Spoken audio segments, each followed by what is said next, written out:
Yes, and welcome to another episode of TalkSpace&Co, the podcast by MomSpace&Co. So, of course, before we get into today's topic, but I'll tell you just a little bit of what today's topic is. We're talking postpartum versus baby blues. What's the difference? Is there a difference? When to seek help? But first, we gotta pop the cork. And I'm giving pop the cork vibes with my necklace. I'm feeling okay. And I don't know what you're gonna do for me, but just no rose. No rose. Y'all are such haters. Such haters. That rose was good. Lennox wants some. Rub it on his nose. I'm kidding. I'm kidding. Rose? I'm just kidding. All right, let's go. We are drinking a red today. That's my favorite. Now you're speaking my language. Oh, more? No, I'm good. I'll take that.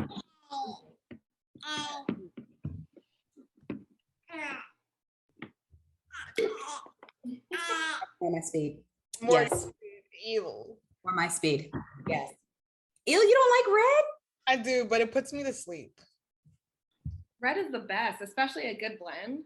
Oh no, see, you can't fall asleep because we got a lot to talk about with these trending topics and popping the cork. So you can't fall asleep. Well, let's go. Tell me what y'all got. Sip slow. All right. So pop the cork. This week, the news was kind of crazy, kind of up and down. We got a lot of different stuff. We're going to start with the border issue and the Haitians at the border. If you've been watching the news, you know there was a Haitian migration that ended up at the border, the U.S. border, and the U.S.'s response was to deport over 4,000 Haitians.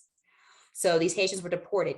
In addition to that, there were several Border Patrol officers who were engaging in activity that has been deemed inhumane. They used the reins from their horses to whip Haitian immigrants to get them to move along because they were under a bridge in an encampment. So to get them to move along, they were doing that. So there's been a lot of buzz and a lot of talk about why the U.S. took this route instead of the route that it normally takes with other immigrants, which is processing papers and then trying to figure out who can stay and who can't stay. Instead, they just kind of were like, all of you have to go. So pretty upsetting photos, pretty upsetting conversation. And I see it from both ends because I can't imagine having my home on the border, and a lot of people all of a sudden just descend upon your territory. But at the same time, there's got to be a better way. There just has to be. Yeah, those photos were, that just so sad to see. That's all. That's it.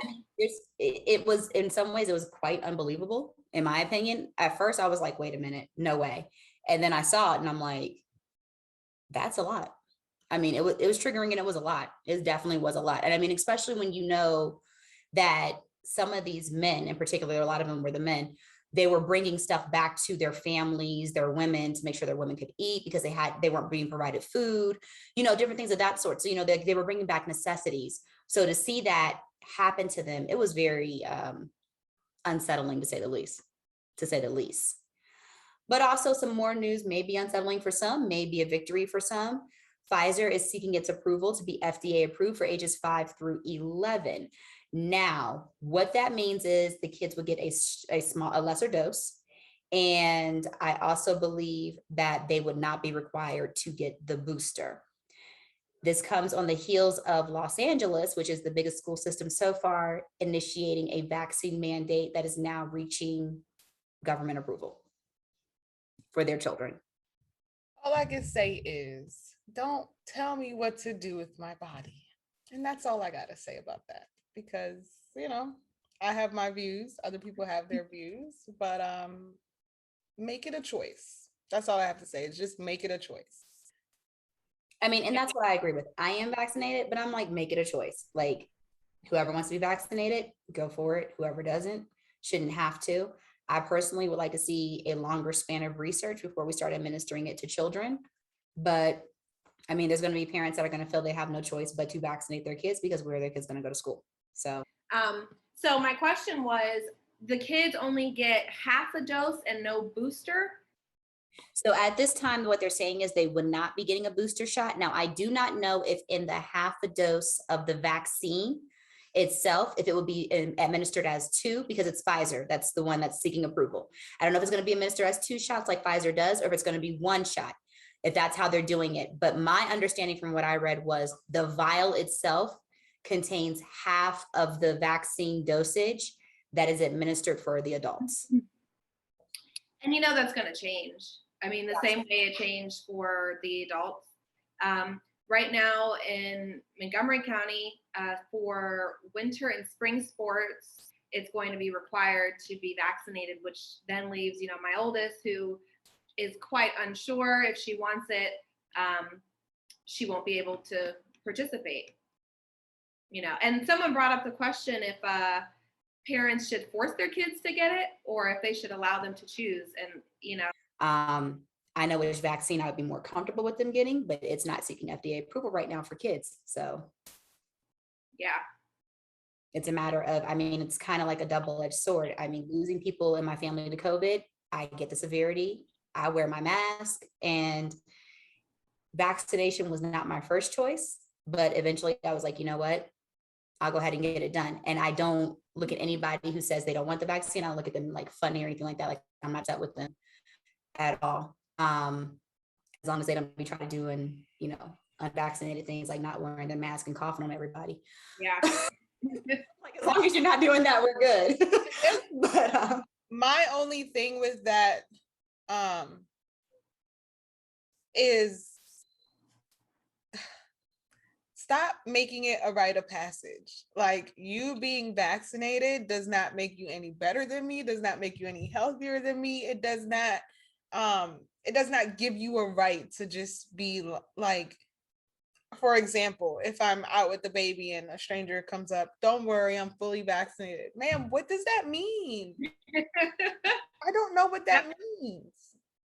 no, I don't care if you're vaccinated or not. Before COVID, don't approach me and my child. Exactly. Like, and then too, like with, you know, with like concerts and events that they're doing, like they'll make a note, if you're not vaccinated or if you can't show proof of your vaccination card, you can't come in. But why are we doing this? This is now causing another way to separate each other during all the rest of the world's turmoil that we're in. Like, stop. It's all politics. I mean, that's why. Oh, go ahead, Lynn. No, I was saying it's all politics. That's why I had mentioned to Antonia that, you know, speaking of like LeBron, you know, they thought that he should be the voice for the whole NBA.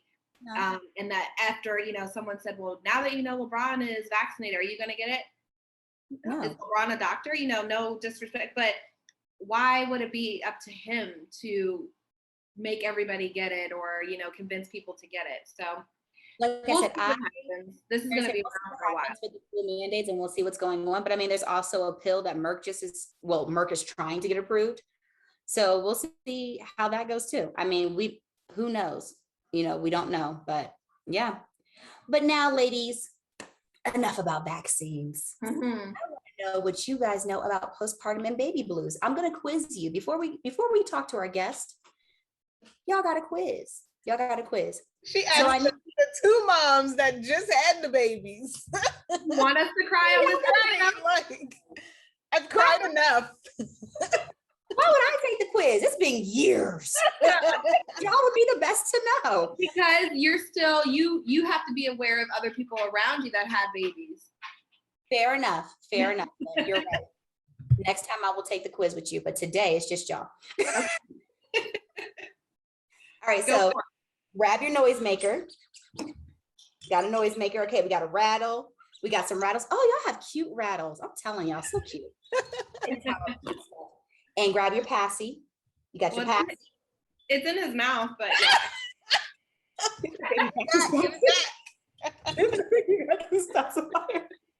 just, you know what? You just point. If you don't need it, it's okay. He'll be okay. Do not take the baby's binky. Oh my goodness. Okay. So I'm going to mention some symptoms and you're going to tell me if it's baby blues, called your pacifier, or if it's postpartum. Ooh, ouch. Uh-oh. Hold up your noisemaker. Okay. All right. All right. Mood swings.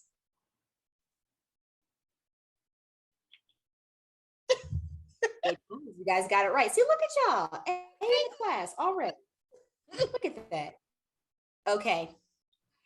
Fear that you're a bad mom. Yeah. All right. Okay. So y'all are 2 for 2 right now.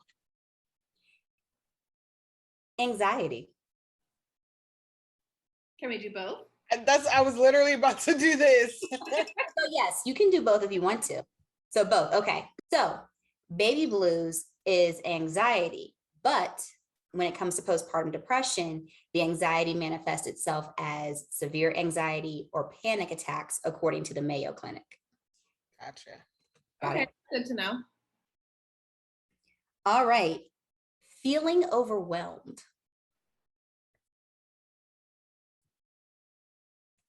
If you take that baby's pacifier out. Now he's asleep. He's fine. Yes, feeling overwhelmed is it. It is baby blues.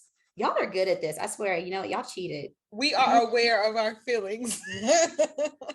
Cheaters. All right. Difficulty bonding with your baby. Okay. Yeah. Excessive crying. That's a hard one. Yeah, because it's like, can you recover from the crying? Okay, so it's probably more this then.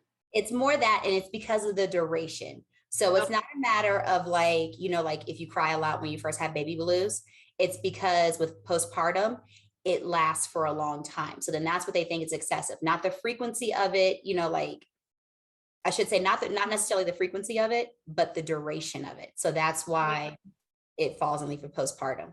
So like how long? So like, let's say I cried last month, this month, and next month. That's right. So I think that they say you should be over your baby blues by the time your baby is, I think the timeline that I looked at was like a month. You should be done with baby blues. You shouldn't have baby blues. If it's going on beyond that, then you should really start looking at the possibility that you might be postpartum. wow. I feel like we're just testing ourselves right now. Right. Like I'm thinking back, like the times I was crying, maybe. How old are you, baby? Right. Okay. Funny, Okay. not funny. Right. I was gonna say, like, it's something like, I feel like as women, we have those like moments where we can look back and laugh. Yeah. But at the same time, we're like, right. dang, that wasn't a good thing. That wasn't good. Exactly. All right. So reduced concentration. I don't know. So Lynn got it. It's actually baby blues. So with postpartum, your concentration becomes, it's not a matter of reduction. It's just not there is what they say. Like you can't concentrate. So if you have like a reduction in your concentration versus inability to concentrate at all. Because you're thinking of other things? You're thinking of other things. You can't focus on this. Your emotions are running high. So and this is all according to the Mayo Clinic. So if a clinician pops up on here and says that's not true, talk to the Mayo Clinic. Okay, this Good is to know. All right. Last one, irritability. I'm gonna say both. I don't know. It is a little bit of both. It falls into both categories. It's just a matter again of the duration of it. If it extends past a period of time, then you might be looking at postpartum. Y'all did good. Look at You're making me y'all. scratch my head because I'm like, It's okay. We're going to be here and we're going to talk to somebody soon when we come back that's going to let us know what to do about this situation. until then. bottoms up. Yes.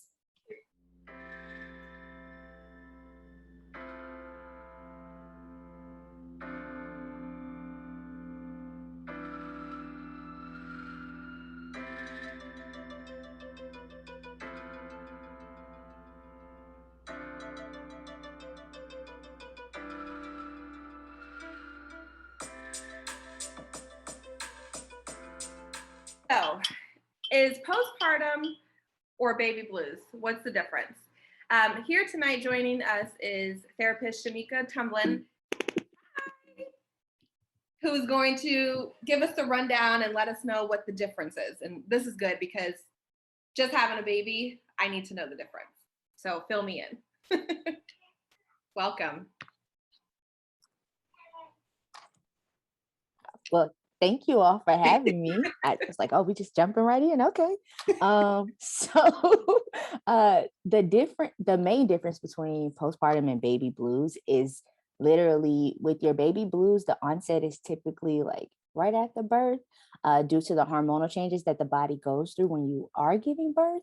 And it only lasts till about 2 weeks post-birth, and it peaks around day 3 or 5. With postpartum depression, you may begin to see symptoms right after birth, but they last well into like, that month or 2-month period after. And I know this was not a discussion topic, but something that gets thrown in sometimes is that some people have a problem with differentiating between postpartum depression and postpartum psychosis. So that's what a lot of people fear when they go to the hospital is, well, the hospital think I'm having psychosis and I want to hurt my baby. Because postpartum depression does not necessarily include fixation or even this idealization that you're going to hurt your baby. That's psychosis. And typically postpartum psychosis kicks in around the 2-week mark. So it's literally after the baby blues period is over. And something else that a lot of people don't know either, postpartum psychosis, typically first-time moms are more at higher risk for postpartum psychosis, but also those who have other comorbidities, so things such as bipolar and other mental health disorders, especially if they quit taking their medication during pregnancy. Gotcha. So is that one of the questions when they ask, are you happy around the baby? Are you happy with the baby? And that, Yeah. Is that how to kind of differentiate the two?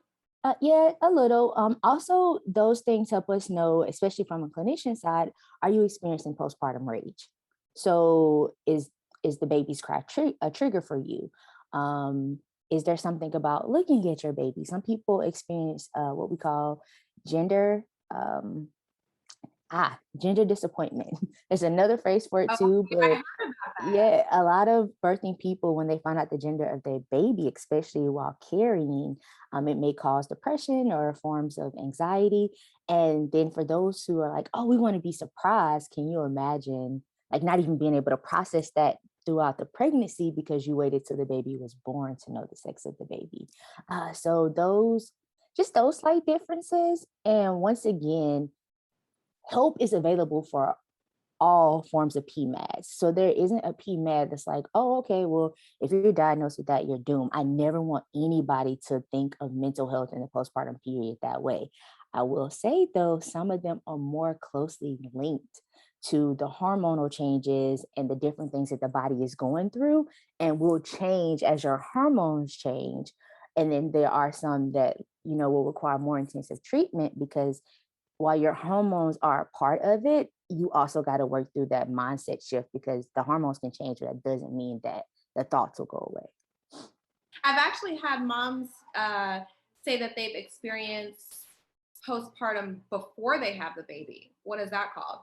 So there's something called prenatal and perinatal anxiety and depression. So as we know, prenatal is that term before birth. Perinatal sometimes includes the whole process, so birth and postpartum, and then it's broken up into those different terminologies for individuals. One, to better understand, and two, when it comes out to filling out paperwork or just explaining to an individual what it is they're dealing with, is often easier to differentiate and understand if we say pre-birth, post-birth.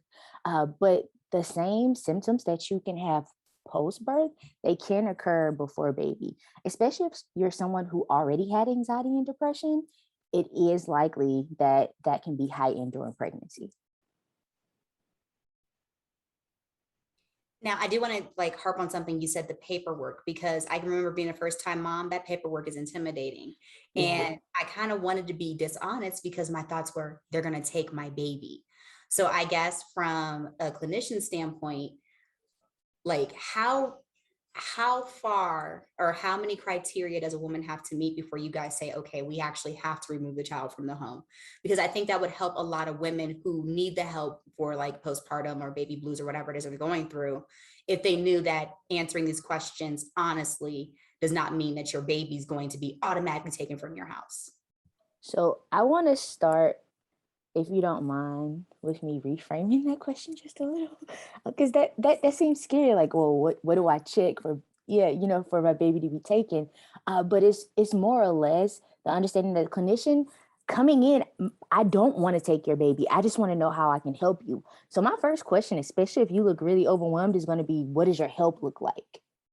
Because if I know you have help, then I know the conversation doesn't gear towards taking baby. It gears towards who can we leave baby with and possibly remove you so that you can have maybe treatment in a hospital. Maybe you need to be, put into what we call an outpatient program. So every so often you're actually with a group of moms or a group of birthing people who are also dealing with the same thing you're dealing, but I know you have the help in somewhere baby can go.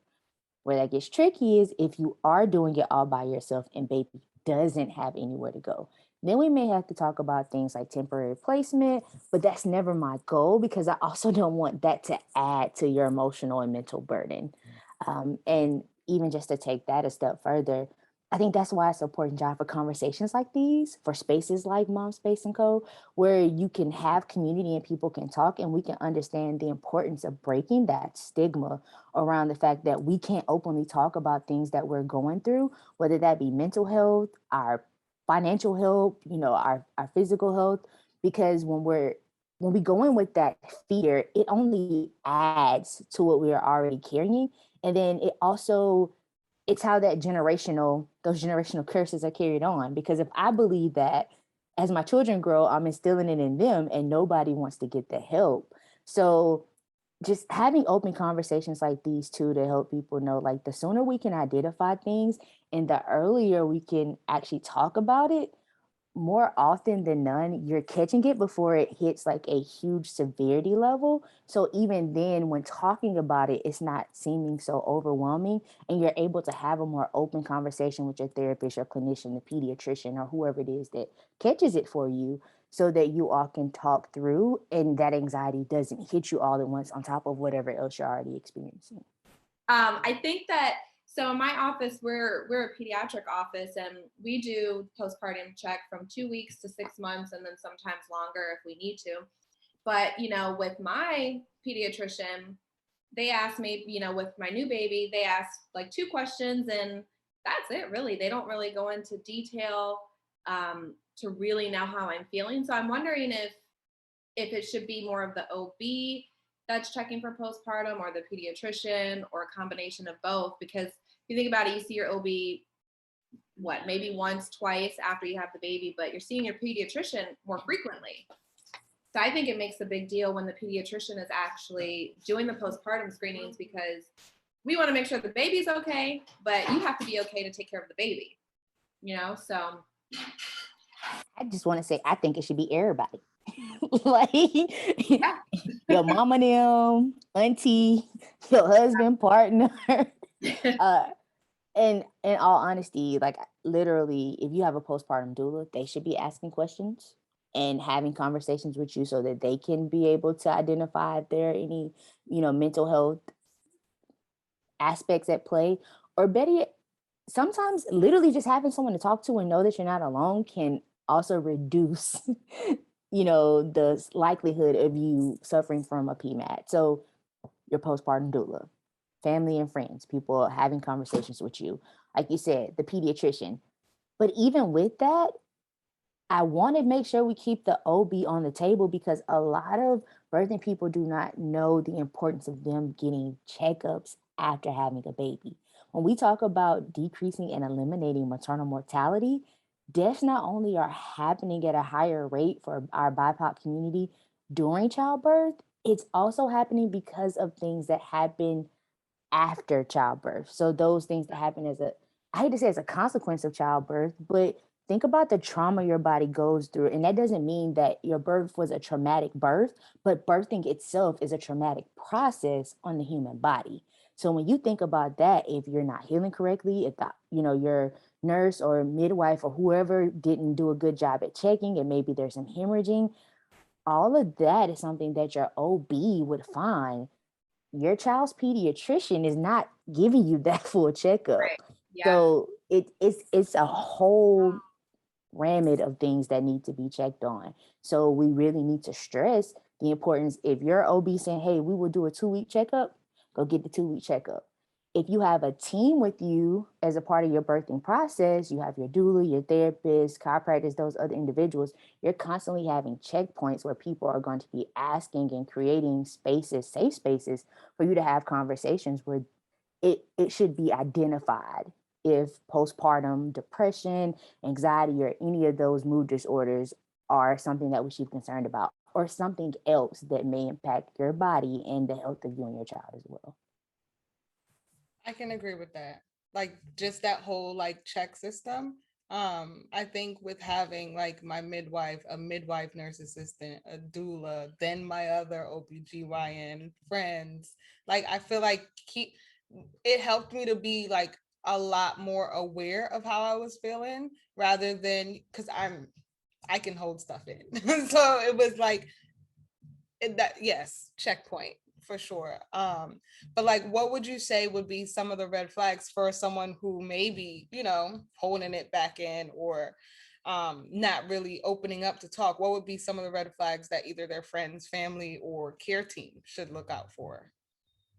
Irritability is a big one, and you will experience that in both of the parents. So not just the birthing person, but the partner as well. And that to say, postpartum depression or PMADs are not just something that affect the birthing person. They also affect other members of the family who are also being affected by changes that having a new life will bring. It's like, think about it when your relationship status changes. Okay, we're not gonna talk about dating. We're gonna talk about marriage. So you got to go do all the paperwork for, changing your name. You now have to understand this person's family. Like, yeah, in dating, you got to know it. But now that y'all married, like, it's still death do us part. Like, there's some things you just need to know.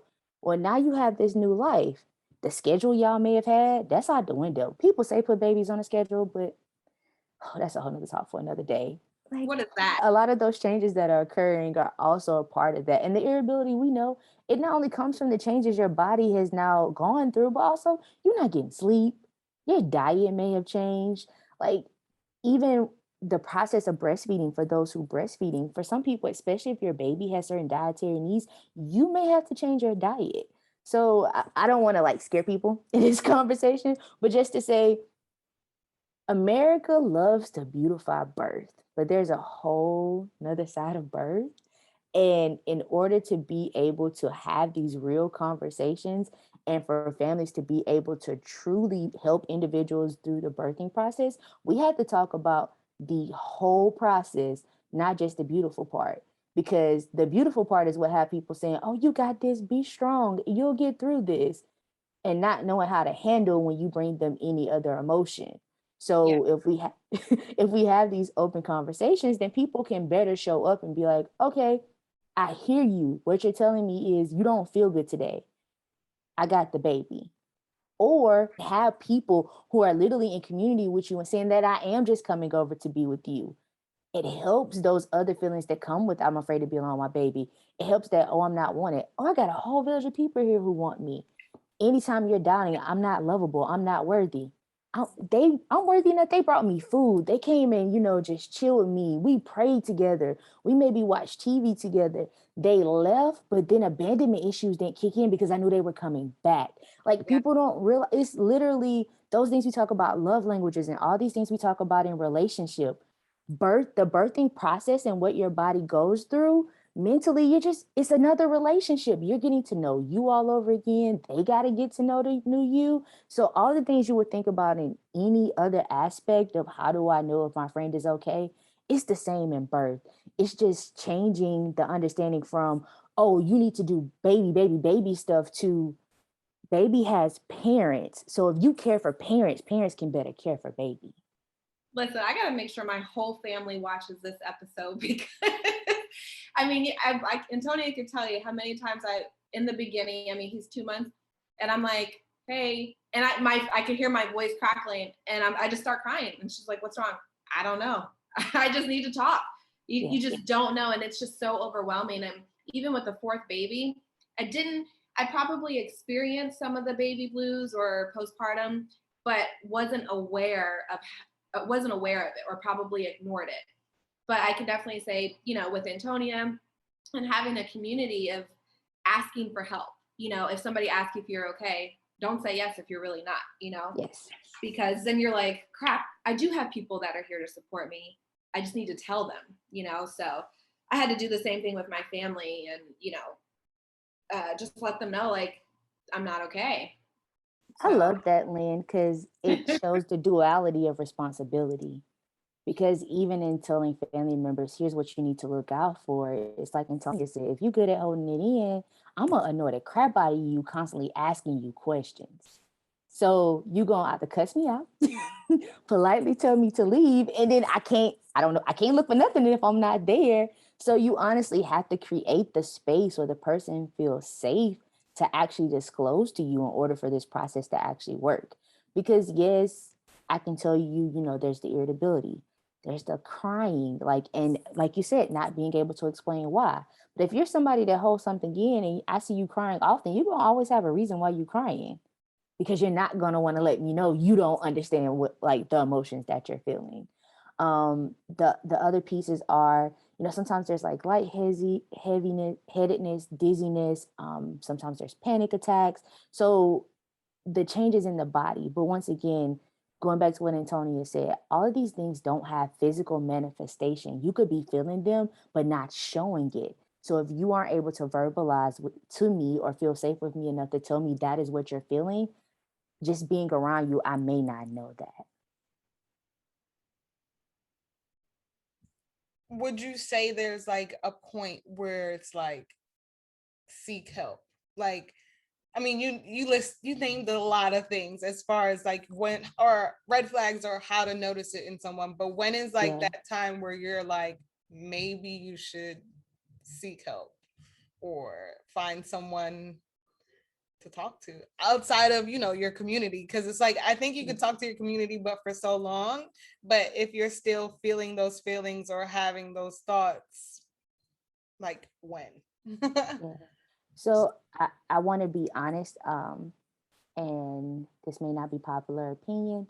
Haven't heard it talked about yet, so I'm gonna be the first one to say it, at least in this space among women who look like us. I feel like we need to start treating postpartum, care in general like we treat premarital therapy for those of us in the spiritual community. There is no when do I go get help. Go ahead and have someone on your team. If you don't need them, you can always say, I no longer need your services. But, it's better to have and not need than to not have and need. So I think, in all honesty, the answer is already have it in place. If you don't have a therapist, have the postpartum doula. So the postpartum doula can be the person to say, okay, me and you have been talking. It's time to send you to somebody else. Making those 2, 3, or 6 week appointments with your OB. So as you're doing, those assessments, they can say, okay, it's time to see someone else. And I say that because it's like we said, talking about like being able to say, I need help. If we're saying at what point should you say you need help, by the time you are ready to say you need help, you are going to be past the time of needing help. Yeah. So we use the Edinburgh scale at work. And I think like question 10, is have you thought of harming yourself or the baby? And it's like 0, anything past 0 is like, okay, we need, what's going on? Who do we need to talk to? We need to follow up in a couple days. And it's, I think the hard part for me, when I see that is the husbands, it's usually, man and woman, the husband have no idea like what's going on. And I asked, like, does your husband, is he aware of this? And they're like, no, I'm fine. And I'm like, That's a big deal if you have, you know, thoughts of harming yourself and stuff, and you haven't communicated this with your husband. But to answer your question, Antonia, that's usually one of the things how we know, as you know, in healthcare, when to seek help if you're, you know, if we're looking at patients. I want to add to that too, Lynn, that with some of my clients, like current clients, is making sure the people that are on your team also have great relationships. Because I have clients who, after their last child, they started seeing me, and I've seen them now through the birth of another child, and we just never stopped doing therapy. So it was like, oh, okay, you're going on maternity leave. So at what point, if I have not heard from you, are you comfortable with saying, Chemyeeka, I need you to reach out to me? Or it may be the doctor sending an email like, okay, it's time, you know, just like we do in the birthing realm as doulas. And then also the aspect of, if you've already started doing therapy before having the baby, just like premarital or relationship therapy before you get to that point, it's like Antonia said, with being able to even identify your emotions. If we were laying the foundation or doing the groundwork before the baby came, then you're able to actually not be afraid of your own thoughts. Those things start to come up, you're like, oh, me and Chemyeeka talked about this, so let me label that. That was catastrophic thinking. That may not even happen, you know, like, so you can, what could be scary is no longer, it may still be scary, but you know that there's a root cause for it. And even with that, when we sit down and have a conversation after the birth of the baby, the conversation flows. It's not oh, I'm afraid to say this, or I'm afraid to ask this question. It's me saying, hey, when's the last time you slept? By the way, the caveat, me and you both know it's a new baby, so we know you probably had a hard time sleeping. But I mean, are you getting that restful sleep? And you know what I'm getting at. It's not me beating around the bush. You understand, all right, I'm asking these questions to know, are you experiencing depression? Is there some anxiety? Are you having those thoughts of harming yourself? And also the understanding there is a such thing as passive suicidal ideation. And it's those fleeting thoughts. Like, you're constantly thinking, you don't have a plan. You may not ever create a plan, but that's your body's way of letting you know too, something's wrong. So definitely then. And for some people though, if you're not in community, to be able to say, I've been having these thoughts, I don't want to do it, but I do keep thinking about what would happen if I did. Another, you know, sign, okay, we need to see someone. But if you're not in a space where this is no longer taboo, that alone will keep you from talking and in a dark space, because you're like, okay, if I tell someone that, they're going to tell me something is wrong with me, and they're going to want to take me out of the home, or, you know, take me away. So it's about making sure we're having these conversations more often, so people understand it's not as black as white as it's made out to be. And sometimes things are scary because they're taboo. If you speak them or bring them to life, no one is going to look at you nearly as bad as you think they are, nor is it maybe going to turn into Grey's Anatomy and we rushing all over the hospital. It may literally just look like me and you sitting down next to each other having a conversation like we are tonight. What I'm getting from all of this, and just for, like, you know, listeners and watchers, is to be more proactive than reactive. So it's more so like, get in the flow of talking. So even if you're not that person who may open up as much, like, start practicing it, either like you said, before baby, during baby, and after baby, so that it becomes second nature when it's time to talk. And that's my takeaway. That's what I'm getting. That was good, because, like, even when you just started talking about, you know, like premarital and things like that already, doing that for a year helped me to open up with my feelings, to be more vocal. So I think even when it came around time to talk about how I was truly feeling during pregnancy and after, it made it a lot easier. And especially to, like you said, identifying those things. So you always dropping something when you come on this show. I agree. I was like, oh, that makes sense. Like, treating it kind of like premarital counseling totally made sense. Totally made sense. I wish I had known. I'm not having any more babies, but I wish I had known. But to go back to what she said, that would have probably come from we can call it your team during pregnancy. Like, if if your doctor doesn't recommend it, you're just going to go about your pregnancy, and your family, your friends are going to have to hear about how many times you're throwing up or whatever. Yeah. But yeah, it all starts with, I think, a good support system for sure. It needs to be an open conversation that flows just like this, like we at the dinner table, because that is how we are able to help people, once again, be open with what they're going through. That is how we're able to, not only as birthing people, be encouraged to talk about our mental health, but encourage our partners to do the same and do it together. And also, that's how we invite the men to the table, because it's that understanding this is not a space where we're like one up each other trying to figure out who has a problem and who needs to see who. This is a space for us to build and grow together and be in community and heal together. Because if you're hurting, I'm hurting too. So that is the purpose of this. And I know y'all didn't ask that. I wanted to add that because lately I've been seeing couples, and that's a real thing. Intimacy changes with your mood. So does your partner's mood changes. So a lot of times, once again, either your partner can have postpartum depression, or it's like with a child that's acting up, and that's a signifier that something's going on in the home. The relationship changes sometime identify for you that it's time to seek help because something has happened after the birth of the child. But I feel like we started this conversation without really telling the people who you are. So why don't you tell us just a little bit about yourself? Definitely came in like your family. Right. Like, We've been here before, but just for the ones that are new. Well, as far as it pertains to tonight, for anyone that's listening, I am a full spectrum trained doula. I am also a marriage and family therapist, and I work a lot in the space of the birthing continuum. So from fertility to postpartum, also bereavement and grief. It's October right now, and it's Pregnancy and Infant Loss Awareness Month. So talking a lot about grief and also the mental health factors that play a role in the process, once again, the childbirthing continuum, because so many people having a healthy baby, they have a story before and they have a story after that the world may never know, but they had to open up to someone. Also, I'm a member of Forbes the Culture, how I met Tony. And I'm also a member of Black Christian Influencers. I am a reproductive advocate as well as a fertility advocate. Anything else? I mean, I'm an open book, working public. Boss.